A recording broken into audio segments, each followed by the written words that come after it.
This is House Planning Help episode 268. Hi there, I'm Ben Adam Smith, and this is the podcast for you if you're interested in self-build or renovation. I'm exploring what houses we should be building in the 21st century and trying to break down the major roadblocks that may get in our way.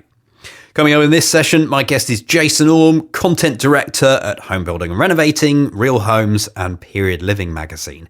And it's been a few years since we last caught up, so definitely want to find out what's changed for self-builders. And also, Jason's tackled his own project, renovation, extension, remodel as well. So we want to get all the details from that. Now, as you go about your research, one thing I always recommend is doing a few different activities. So go and see your building sites, go to the shows, and also, look, this is an option. We're going to make this our resource this week, the magazine. So we've mentioned, I think Jason has had a promotion since we last spoke. So then he was the editor of Home Building and Renovating, and now he's looking after the three titles as content director. But there is definitely a time for sitting down with a magazine, and you have to do this with your research. Make sure that you put aside some time to carry out that research because it doesn't happen by magic. So that's our results. We'll put that into the show notes today. And I was looking back because I wanted to see exactly when it was that we spoke to Jason last, and it was 2013. Way too long ago, because we had loads of good guests in the old days of the podcast when we first started up, and in many ways we should go back to a lot of those and find out what's going on with those people. So that's good to do today with Jason, and I started by asking him how he's doing.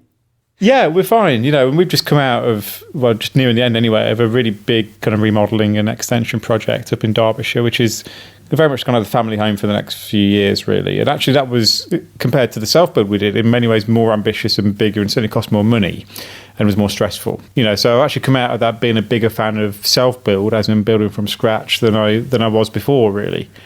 With self-build, obviously, you get the chance just to control everything from on paper from the start. So if you can get the planning right, you should be on a kind of a relatively stress-free mission. Whereas obviously with building and renovating existing houses, anything can happen at any time, plus the VAT, plus all the unusual stuff that happens with old houses. It really was something that I wouldn't want to repeat too soon, I don't think. Any major learnings? You're obviously for years and years been doing bits for the magazine, so you got all of that knowledge. You got your self-build that you did first of all, now the renovation. What are you thinking? Well, I think, for a start, as one of the great sideline benefits of building from scratch, obviously, is that you become a developer, and with the developer comes the profit of developing as well, I think. So with renovation and remodeling, unless you're really extending huge amounts of space, which we weren't in that case, the house was big enough, we extended a bit, but this was a remodel inside and out, really.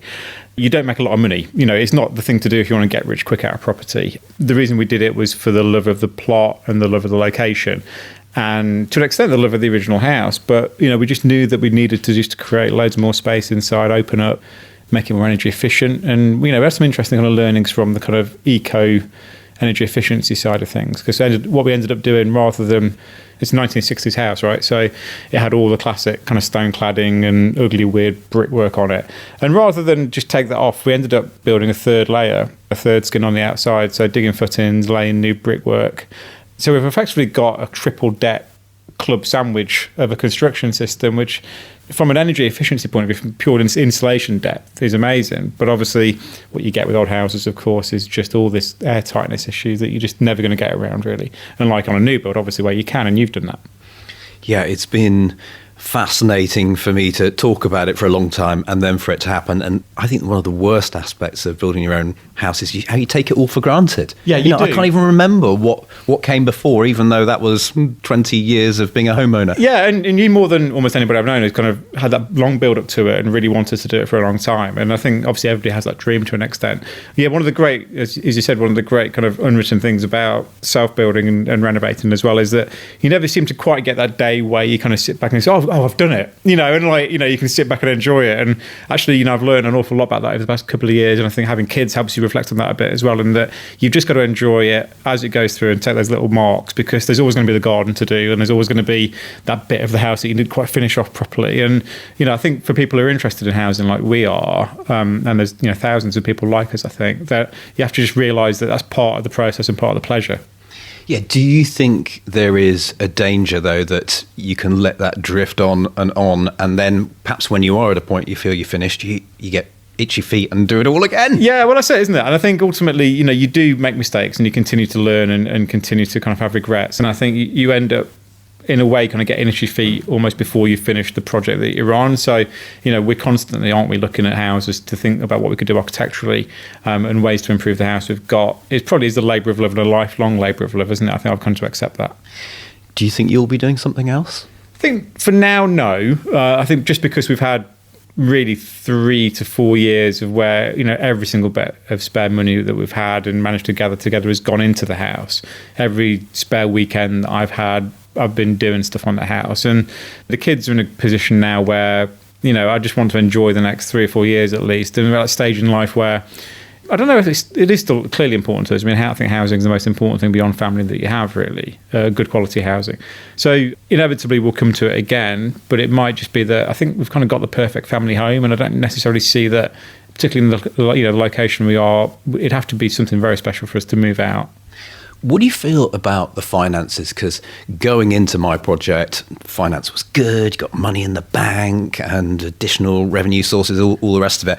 And then afterwards, you realise how much you've put in the house.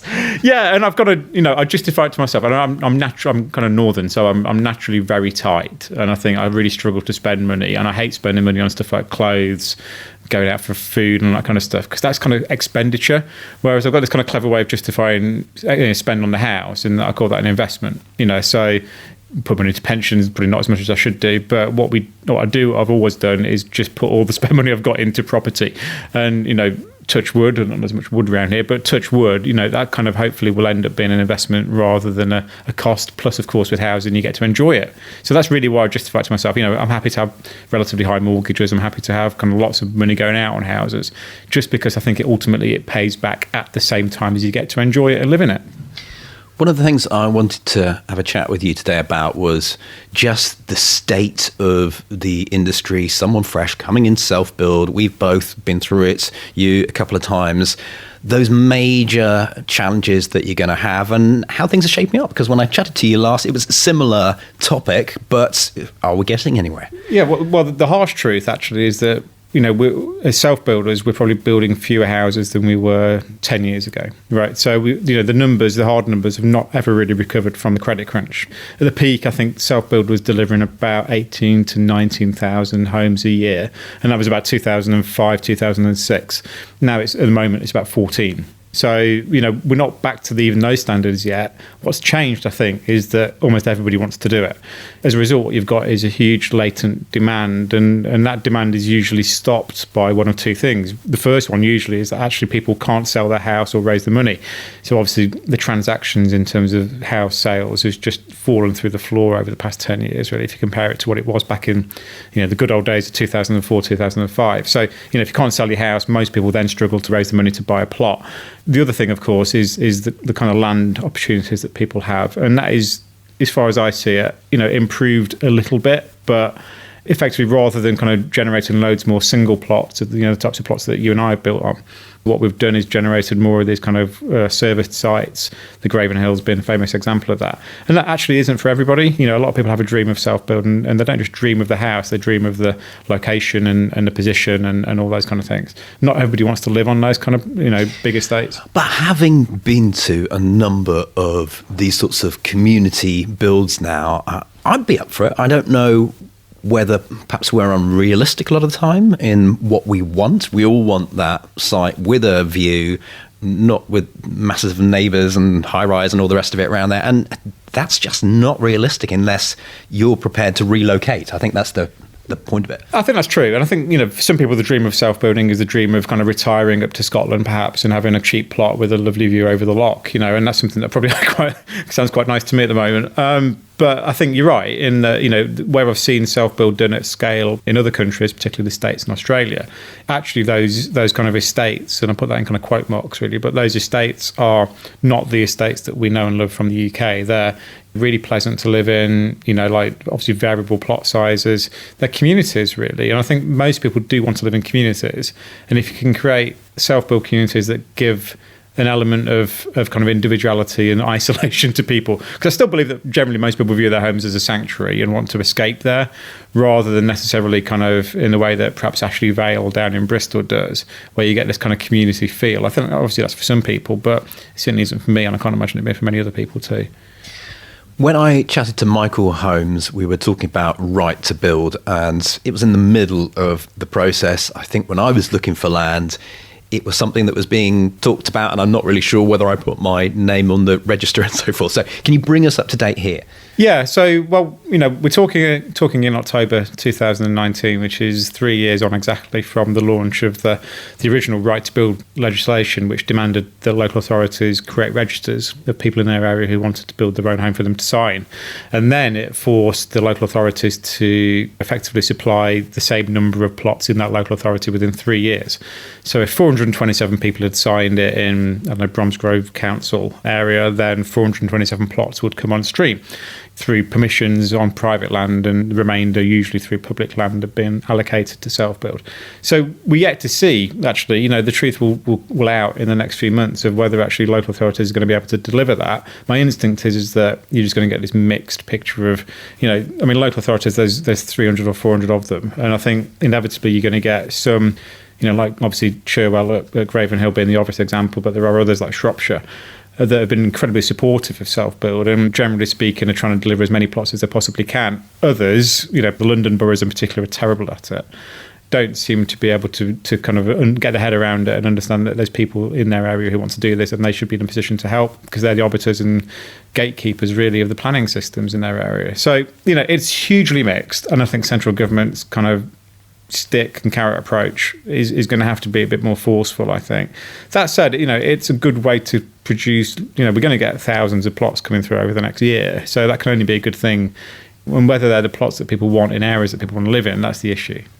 Yeah, I can see that, and we've already mentioned it. But what about if we think about these local councils incentivising them and spreading the message? Is that getting through from the Cherwells and Shropshires? Is any work happening there? Well, yes and no. And I think kind of what you've got really is just a hardcore of 50 local authorities that they all speak to each other. They're all part of a kind of quasi kind of self-build community of local authorities that does best practice teaching and all that kind of stuff. So when people are keen, there is a support network for them. What I found through personal experience really was that, the self-build advisors in local authorities aren't always the best place to kind of influence the various other committees of local authorities that, need to be influenced to make stuff happen, like the planning committees and the housing committees and so on.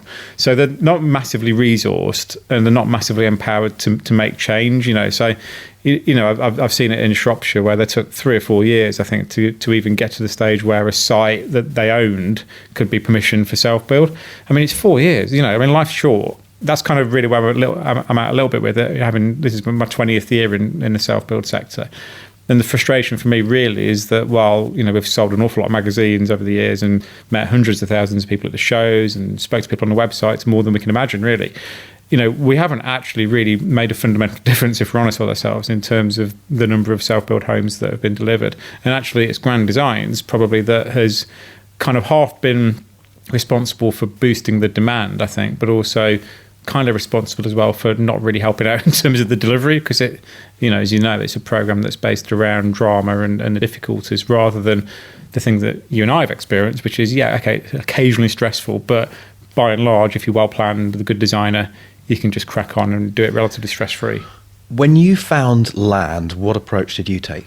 So I did all the things that I tell people in my seminars. I do obviously the seminars at the Home Building and Renovating Show on finding land. I kind of say that there's 2 types of plots. One plot is the on-market plot, which is the stuff that's got a for sale sign outside. And they're the things that you might find at auctions and through some local estate agents. Obviously, everybody should do that because it's quite easy to do. And then there's the kind of what I call the developer plots, the plots that the developers go after. And that, you find those through using the planning permission data. And you find those through even doing kind of Google Map patchwork kind of approaches. I mean, Google Maps is a brilliant resource for plot finders, I think. So I always do all that really clever stuff. And when we found a plot for the self-build, we'd spent 6 months doing all the hard work and then literally drove past this plot with a for sale sign outside. And what I learned from that was that actually there is a group of plots. There's actually quite a big group of plots, I think, in the UK, where developers and even local, smaller, more agile developers just can't quite see how they can build a house on it. So they're looking for the fields where they can build 10 houses perhaps, or they're looking for the flat bit of land in the right area. Now, I think London's a really good example of this, where there's just so many of these awkward little bits of scrap land around, like the garages and that kind of stuff, where the developer just hasn't got the imagination, hasn't got the access to the architecture to really realise those plots. You know, so the self-builder's opportunity, I think, is in actually embracing the stuff that makes them different, which is the individuality of the design, you know, and that agile nature of development. But also, in some cases, actually presenting themselves as the neighbour. You know, so some people don't want to sell land to a builder because they lose control. You know, whereas, you know, they could sell it to me and you, and we look perfectly respectable. Well, you know, you do, and I don't normally wear shirts. Be my t-shirt. But we could present themselves as their future neighbours, and sort of all of a sudden there's an element of control that they get back. So, you know, there are things that the self-builder's got as an advantage over the developer that way. Do you think people run out of steam after a certain amount of time? I don't know whether there are any studies or anything like this, because it can get monotonous. And as you mentioned about all these, you know, the low-hanging fruit is signing up to the register, waiting for land to be dished out. Is there a point where people just buy another property, remodel a bit? Well, yeah. I mean, I think, you know, we've all the studies that we've done through the National Custom and Self-Build Association, NACSPA, we found that roughly, you know, depending on the survey, around 1 million people in the UK want to build a house and are actively, again in quote marks, actively kind of looking to do so. Yet only 13,000 people go on each year to do it, right? So there's 987,000 people who don't each year. And I'm convinced what happens for them really is that they look on Rightmove perhaps, you know, and they see there's a couple of sites in their area that are about 3 million quid or something like that, and they can't afford them. And then they kind of give up, you know. So I think actually once people begin to get committed to looking for land, what's stopping them usually isn't actually that they can't find a plot. It's that they're so fixated on a certain type of plot that they're never going to find at an unrealistic price, or actually somehow deep down they just can't quite make the commitment, you know, because it's compromise, right? I mean, you know, all the houses I've ever bought in my life and the plot we bought was never the one I imagined I'd buy. It's never in your head, is it? It's kind of always you have to look at the opportunity available to you and make the best of it. If people can be flexible and have that imagination, then by and large, I think, with a reasonable budget, and obviously that varies from area to area, then it shouldn't be unrealistic for them. I think finance is certainly one of those challenges too, that when you buy another house, you know what you're getting into. You've got the number there. You may not know how good the quality of the build actually is. But when you build your own house, you're the boss. You've got to really know that you're going to be able to stick to the numbers and make some tough decisions if perhaps you can't stick to the numbers. Yeah, it's not for everybody, you know. And I think, you know, I often found a lot of people who have office jobs often feel that they're not very well placed to build houses because obviously they kind of feel it's a rough and ready kind of building site. But actually, some of the skills that offices give us, particularly around kind of organisation, you know, the kind of Gantt chart kind of culture that offices have, particularly when you're in project management, they're obviously ideal for running a building site and making tough decisions around money, you know, because obviously we know anybody who works for a business has to make difficult decisions around money, and you're often much kind of tighter with the company's money than you are your own.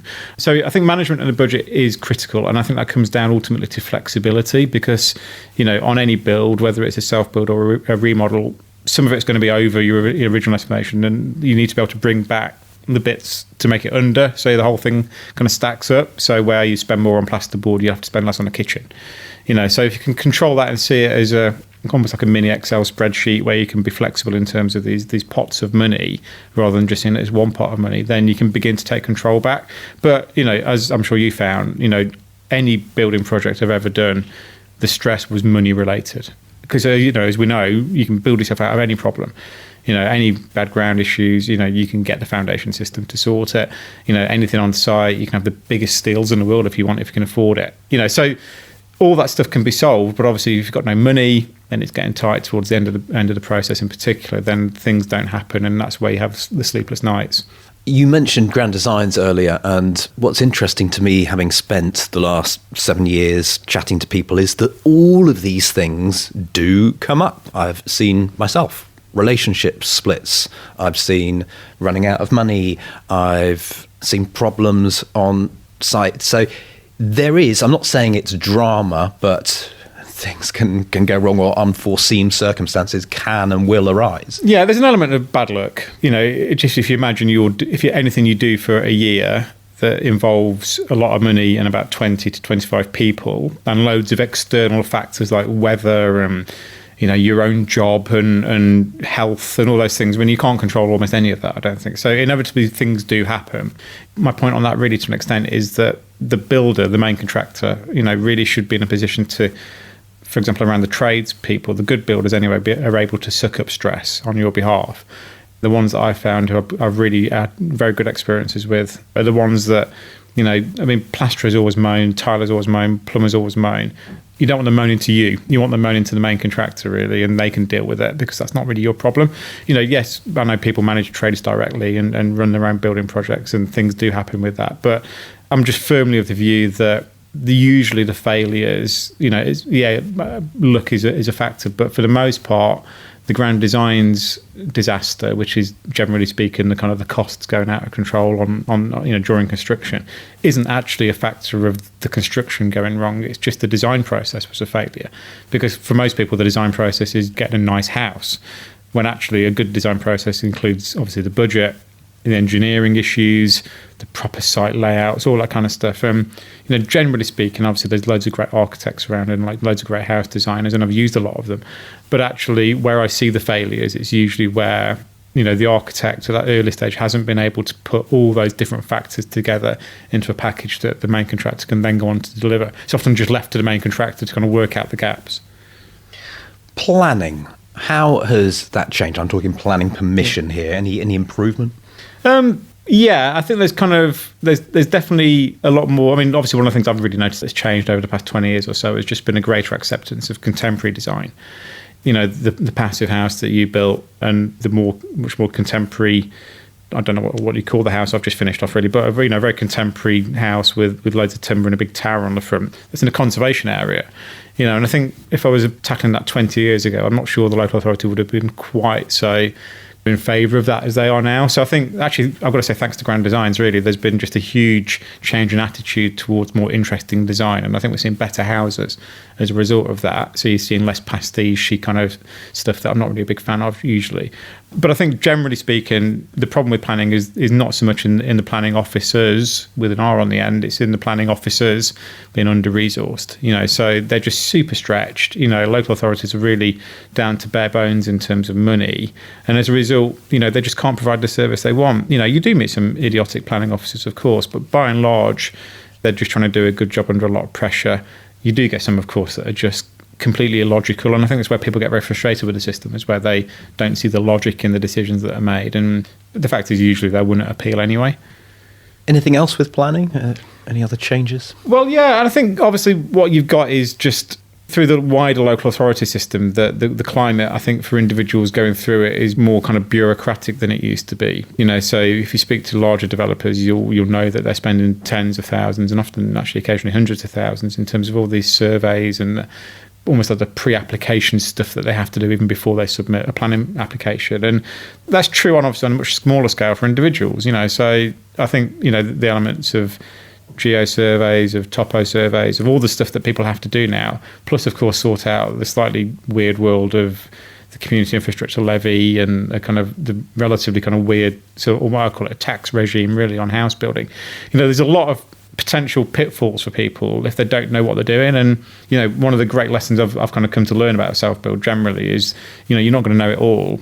I think somebody who like me has been in it 20 years, and I'm sure there's people who've been in it 40, 60 years, is still learning in the way that I am. So that's the fascination, isn't it? That's what I can see will keep me interested, is that you're never going to know it. No, that's right. In a way, that's exactly it. And I think there's the element of kind of learning by your own mistakes, but also, like you, I see loads of houses that are completed by self-builders every year, and I meet, God, it must be hundreds of self-builders a year, really. And, you still learn stuff from those people, and you still learn stuff from the builders that they use and the architects that they use, because there's always new ways to do stuff and new ways to improve it. That's why housing's improved over the past 500 years, is because people have learned from each other. But generally speaking, I think the biggest mistake is you get those, but it's a great classic kind of persona of self-builders I meet, which are the kind of engineers. They're often kind of people who do engineering as their main job. and they kind of sit. Is that just that we find these people? I don't know. Why does it happen like that? It's weird, isn't it? Yeah, and they sit listening to me in seminars, and you can see them kind of questioning what I'm writing down usually, and then what they try and do is find out almost everything they need to know about the house construction on their own. So they can almost kind of second guess the builder, and they can second guess the designer, and it usually ends in tears because obviously they're never going to know all.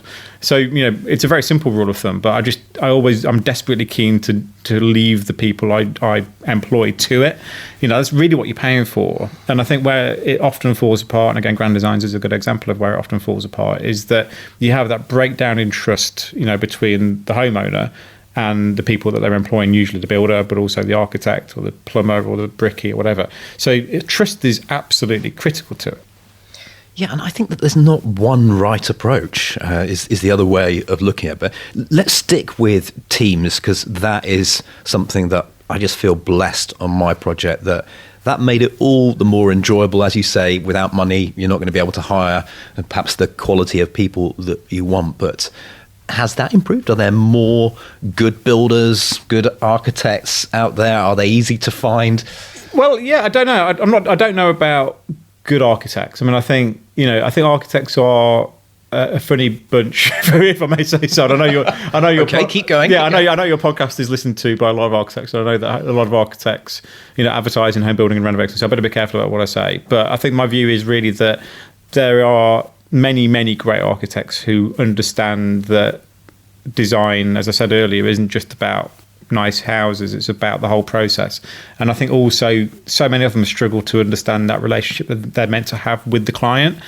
So some of them are very, very almost patriarchal about the kind of, this is the design that you should have, and any changes I'm going to really struggle to give you. Others go completely the wrong way in the opposite direction, which is kind of, what do you want me to design for you? The happy medium is the one that you're looking for, really, where architects can kind of deliver something that obviously adds their value in. And what you're looking at, get back to the thing about trust, really. I want architects to be able to come up with ideas that I can't and solve problems that I can't. And that's really what you're paying for. So I don't always have that experience with architects, but generally speaking, designers and architects are much more aware of people like us who, are slightly crazy individuals who want to commission these houses for ourselves. Now, from the builder's perspective, I think that is one of the biggest myths in the sector, and probably the biggest myth in the sector, really, is that builders are generally there to be feared and confronted and controlled, rather than empowered and left to get on with it. Because what do we know about building that, clearly builders know way more than we do as individual homeowners. So the good ones you leave to it. I think there's been an awful lot. Obviously, one of the big changes over the past 20 years has been the rise of those kind of online recommendation and kind of slight trade association field kind of services, the finder builder services, of which I'm relatively supportive. I think I've used them in the past as a kind of a way to provide a long list of builders in our area, but I've never relied on them. But you can't, I don't know, this might have changed, you can't actually give negative feedback on a lot of these things, can you? It's a sort of, they're a good builder, or they're a slightly less good builder. Yeah, I mean, I've got to say, I don't really value feedback from other people anyway, if I'm honest. I'll value it from maybe friends, neighbours who've used that builder, but random people on a website, you've usually got either an axe to grind one way or the other. It's a bit like restaurant reviews on TripAdvisor. They're either brilliantly good or terrible. There's nothing in between usually. And actually, for most people, it's a bit of a mixed bag, I think. I often call finding builders part art, part science, because I think the science bit is the stuff that I think everybody can read a book about, getting the recommendations and doing the background checks at company's house and all that kind of stuff. The truth is, it always comes down to me to gut instincts, really. And that's the difficult thing to relate to people, really, because that sounds quite scary. So it is like a first date. Do you get on with them? Do they listen to you? Are they constructive? Do they understand what you're trying to do with the house? It sounds awful to say, but, I like builders to be able to relate to the family as well and understand where we come from, what we're after. And I always kind of tell them I've got no money, and I haven't got any money, but I always tell them I've got no money anyway, just to make sure that they understand that budget is something that is going to be very critical to this project. And I think, that said, it just ultimately comes down to, you're going to be around them for a year, and you're going to have some quite difficult discussions. Most importantly, you're going to have to trust them. So it's a date. After the second or third date with somebody, you should be able to work out whether you want to pursue it or not. So, the pretty good port of call is if you've been divorced 5 times, then you're probably not very good at finding builders either. Yeah, no, everything you said there, I would underline. I think that's wise.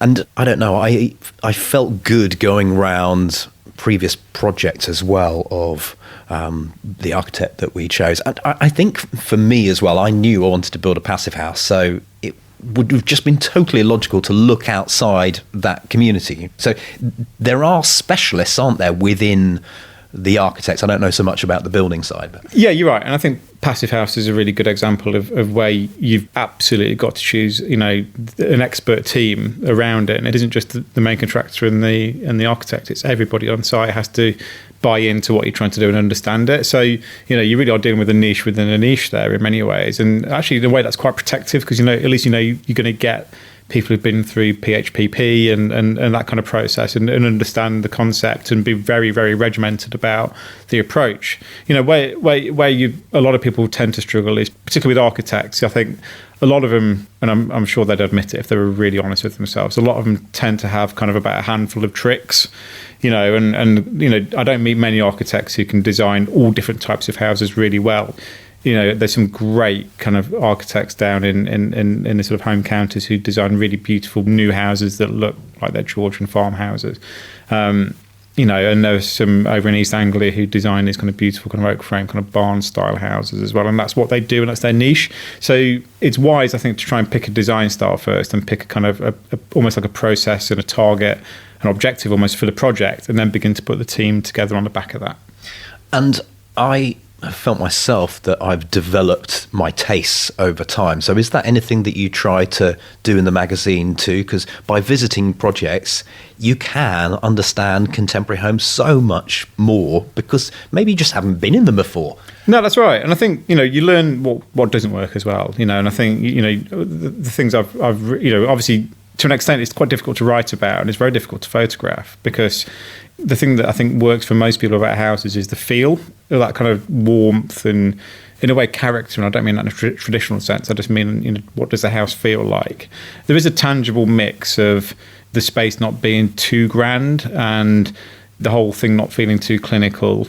Yet also, I'm a huge fan of contemporary space and contemporary layouts in particular. So the one that we've just finishing up now is really lots of big rooms really downstairs, but there are zones there and spaces to live in. And my general rule of thumb, I think, with layouts is that if people, you want flexibility as a growing family for a start. So I lived in a really nice house when I was a kid, but it was quite small.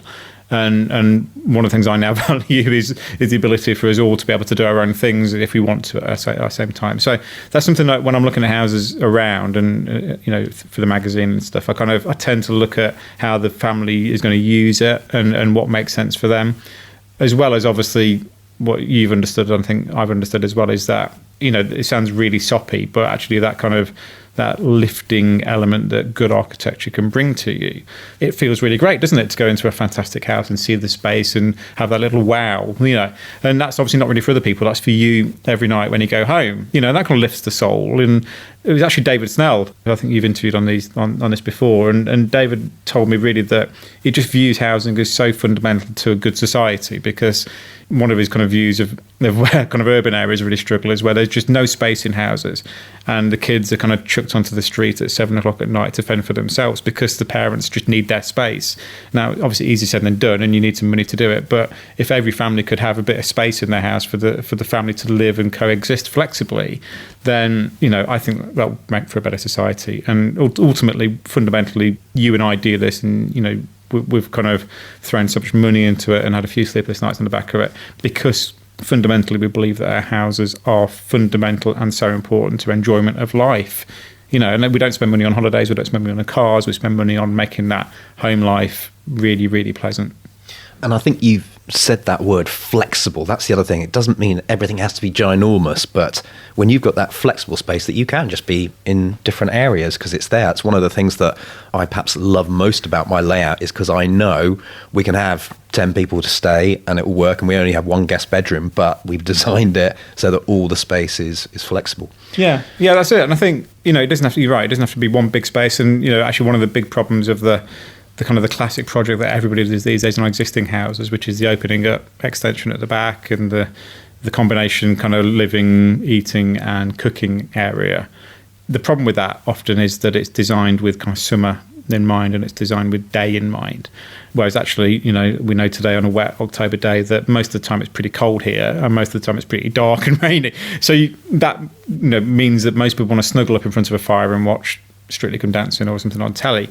Now, it's much nicer to do that in a snug space than it is in these kind of grand magazine kind of style open spaces. So, the advice I've got to people doing that always is, well, great, have that, but make sure you've got the other bit too. The other thing, of course, is that we're moving less as a nation. The housing transactions are lower than they've ever been pretty much. And as a result, we're staying in our houses longer and longer. So why is that? You mentioned this at the beginning, but not Well, why. It's because to an extent, I think there are fewer houses for people to want to move to. So generally speaking, houses are more expensive than they've generally ever been. Obviously there's been some variation in house prices recently, but generally speaking, it's just really expensive to move house to go to the next level. And then you've obviously got the factors of stamp duty changes as well, particularly in London, beginning to really affect people's ability to move. If it costs you in tax kind of 70,000 quid to move, then you'd rather spend it remodeling your own home. So, there's an awful lot of factors going into it. Plus, I think as well, people tend to settle in a location more. We're more flexible with working arrangements these days. So people don't need to move for work as much. They can just work from home and not have to commute to an office. So there's loads of factors going into that. But my point really is that, we're staying in houses longer. Yet obviously we're still having kids. The kids are still moving out. Life happens, so actually the houses need to adapt more to us rather than we just move house to the next level. And as a result, one of the big boosts, we mentioned self-build not really ever properly taking off, but one of the big boosts obviously was the huge amount of kind of renovation and remodeling work that's going on. Anything else that we should bring into this conversation? I feel like we've touched the key challenges, but maybe you're seeing other ones come up in the magazine. Well, yeah, and it's we were talking before we started, weren't we, that we think it's roughly 5 years since we last met for one of these, and a lot's changed. And you've built a house. I've gone on to do a big remodel as well. And what's interesting to me is us, actually. We're similar in terms of age, similar in terms of setup with the family and stuff. Really interested in self-build and interested in housing more widely. And just about the right side of 45, I think it's pretty fair to say, which still pictures as... So 25. Yeah, sorry, of course, yeah. You looked... Yeah. But the point being... Back to that shirt again. But the point being that I think what's happened over the past 10 years is that the self-build community in particular has got older and it's got greyer. So you can literally see it when you walk around the shows. So you do actually have to be a bit richer to self-build than you used to be, because obviously plot prices have gone up. Everybody wants to do it, which in that in itself puts the value of land up, as well as obviously materials prices going through the roof for quite a few things as well. So it's more expensive to do than it used to be. What worries me, obviously, is that it's not that available to people maybe like us 10 years ago in their kind of early 30s. And I built my first house when I was 26, and I just looking back, amazingly lucky to be able to have done that. We weren't any more well off than anybody else who works as a journalist and a primary school teacher. We didn't have loads of money to bring to it, but we were just lucky at the time. And I kind of really worry that luck isn't available now to people to set off, because firmly it's something that everybody should be able to do. Everybody can do in most other countries, and the quicker that we change, it's got to be planning law, it's got to be land availability, and it's got to be finance related. I built that house on a 100% mortgage. I didn't have any savings, and those things just don't happen anymore. I know Build Store just got a 95 one going, which does open it up a bit more. But generally speaking, what I'd love to see going forward, and if we're doing this in another 5 years' time, God forbid, but if we do it in another 5 years, then I would love to see just more people coming through the doors at home building and renovating shows who are in their 20s and 30s doing this as a because we all firmly believe it's just the best thing you can do. Let's speak to those people as we wrap up then. What tips would you have for someone in their 20s who wants to build a house? They know money will be the issue, will be tight. Quite often they're builders anyway. They've got some talent to bring to it. Yeah, I think there's a lot they can do, obviously, from the labour side of things. Obviously the biggest obstacle they'll have is finding affordable land in their area, and it makes it more difficult, obviously, clearly having a relatively tight budget, but it doesn't make it impossible. Ultimately, where people have to be realistic with it, and their only chance to get it done really is to be flexible in terms of area and flexible in terms of just picking up the ugly duckling plots. As there are ugly duckling houses, there are ugly duckling plots. So being really creative, and actually those awkward, difficult sites, the garage, that kind of stuff, they're just brilliant for adding value. The difference in value for that is huge. What's the time you landscaped it and designed a nice house on it and built that house? You can really add some significant value. So they almost need to treat self-building in the way that they will treat the regular property ladder, which is kind of starting small, doing it 2 or 3 times and building up to the house of their dreams that way. I think a lot of people just try and go straight in, wanting the kind of half acre on the edge of the village, views front and back and all those kind of stuff. It just is not going to happen for the first timers. So compromise, get the cool little funky houses going, produce them, and then move on. So tackle it incrementally. And obviously, from a labour perspective, we all know that labour accounts for roughly 50% of the cost of a self-build project. So anything that you can do, particularly at the back end, when it comes to the kind of the tiling, the kitchen fitting, the decorating, obviously the landscaping, you can save tens of thousands of pounds by doing it yourself, and actually quite enjoy doing that. I don't know about you. Well, I think I'll leave it to other people. But that's just me. Jason, it's been great to catch up again and to make a podcast. So let's not leave it so long next time. No, absolutely. It's been nice to catch up with you. Head online to take a look at the show notes for this session, houseplanninghelp.com/268, where you can run through the main talking points. We always provide a summary.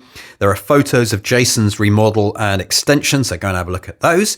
If you've got a comment or you'd like to ask a question, you can scroll down to the bottom of the show notes. There's a place to type away there, or contact us on social media. We'll put all those links in too, and links to the titles at Future Publishing. That's Home Building and Renovating, Real Homes and Period Living. houseplanninghelp.com/268. Couple of bits of business. Firstly, an iTunes review. This is from Andy C. The title is 260 episodes and still going strong. I first discovered House Planning Help during my master's course in sustainable design. At the time, it was a great learning tool, breaking down technical information into enjoyable bite-sized anecdotes. Now, over 4 years later, I continue to listen to Ben and his fantastic array of guests. I'm still learning and I'm still enjoying every episode. Thank you, Ben, for all the content and the knowledge you've shared through the often tricky world of self-building. Can feel like that, can't it? Now, we love iTunes reviews. They help us as well because they explain to others what the podcast's all about. And also, just via algorithms or whatever it might be, bring more people in. So if you can write us a review, particularly if you're elsewhere in the world, because obviously most of our reviews come from the UK, because guess what? That's where I'm based, in the UK. But yeah, if you're listening somewhere else, we love an iTunes review because there probably aren't many in the iTunes store. So go and do that. It'd be great. And finally, if you're one of our hub members, there's a new video in the archive. And this is part of my own in-depth video case study. So we're looking at First Fix Electrics in this chapter. This is our electrical contractor, Paul Best. So we'll be running the cables, drilling all the holes, finding the best routes, the quickest routes, the safest routes, get all the positioning correct, start putting your boxes in. Right, Joe, so if you want to pull that back to your socket. The first fix is the most important part, because if that's not right, then the second fix is 10 times harder. So you want to make sure your boxes are the right size. We've got locations and positioning of everything is very, very important. And you can watch the full video inside the hub. If you're not a member, you can find out what membership entails, perhaps take the hub for a road test as well. houseplanninghelp.com/join for more information. Next time, Chris Parsons returns to the podcast. I've been in my house a year, so it's time for the snagging. What exactly is that? What sort of issues crop up? We'll do all of that next time. Hope you can join me. The House Planning Help podcast is produced by Regen Media, content that matters.